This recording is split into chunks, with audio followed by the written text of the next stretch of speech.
they're just wasting time messing about and trying to trick the people like they did a few years ago. There's nothing at all. It's a big fight. It's 8 weeks away, and there's nothing. There's no communication, nothing. So, it just doesn't seem real. Just like, they trying to put me in the same position they did a few years ago, saying, "No, we're trying to make Joshua fight." These big fights take time. There's lots of things that goes on. There's lots of small prints and this team want that team want this. There's a lot of things that goes on. It takes a long time to make these big fights. I fought in November. He fought in wherever he fought in. This fight should have been made about a month after that. The latest.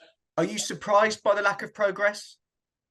No, I'm not surprised, to be honest, by the lack of progress at all. Like, I don't think that they're serious about the fight. They're worrying about the fight, and I don't blame him. If he's gonna get 50 million to fight Wilder in Saudi in December, it just baffled me. Why would they take a chance of fighting me? It doesn't make sense, So I'm not surprised, to be honest. Do you think the Joshua fight can actually happen on August the 12th at the O2? This is with boxing, man. Stranger things is happening. I mean, obviously, I just gotta train and try and stay focused and try and stay ready in case it happens, because I've been up fighting Joshua since the day I lost him in 2015. So, but let's see what happens. But August 15 it's a bit short. These big fights, they need to be dealt with properly and built properly. It can be built into mega fights. You know what I mean? But if it's not done properly, then it's a bit like, and so I don't know. We've waited a long time for this rematch. You've waited a long time for this rematch. Do you want to get it done and deliver a massive fight for the British fans?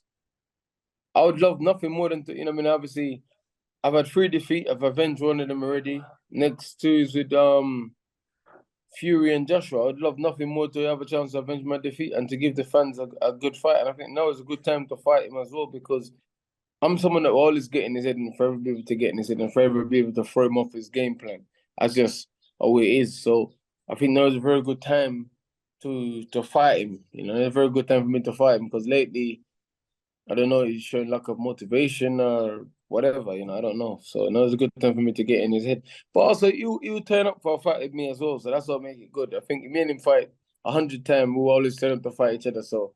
And it's a frustrating time in the heavyweight division. We seem to be waiting on Fury, Usyk, and Wilder to make their next moves.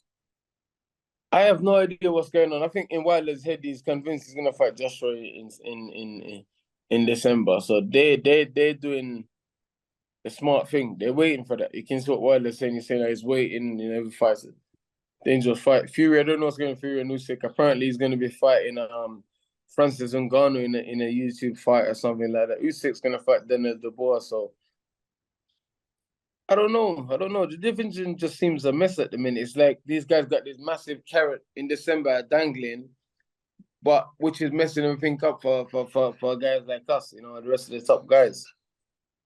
So you expect Fury to fight Ngannou? Yes, I think that's his next fight is going to be Francis Ngannou. But I don't blame him. These guys don't want to fight. Why? At least he's actively trying to fight and actually trying to do something. So I don't blame him.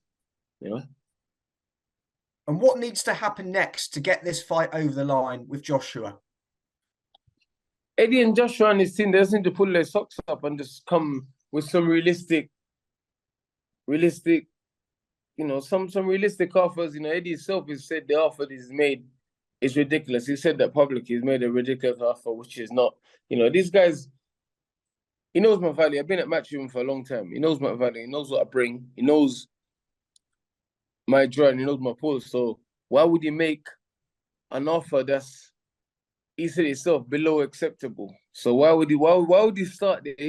That just says to me that you're not serious about the fight. You wouldn't start at something that is below acceptable. It's like that's not the way you do business, unless you're just trying to do that to make it look like, see, we offered him and he turned it down. But I don't know, man. And also, why would they book the O2 as well for the fight with me and Joshua? It's a big fight. It's a big fight with a good supporting undercard.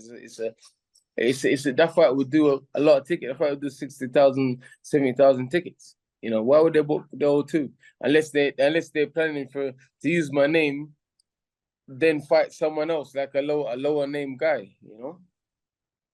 So do you think that fight can fill Wembley? I think it can fill Wembley. It can fill Wembley. 100%. It's a big fight. You know, I mean, obviously, we put the supporting guys on there, the Fabio Wardley and all of those guys on there in good fights. It'll fill Wembley easily. You know, it'll fill Wembley. Me and Fury filled it. And You what know, me and Fury filled it. You know, we're the next.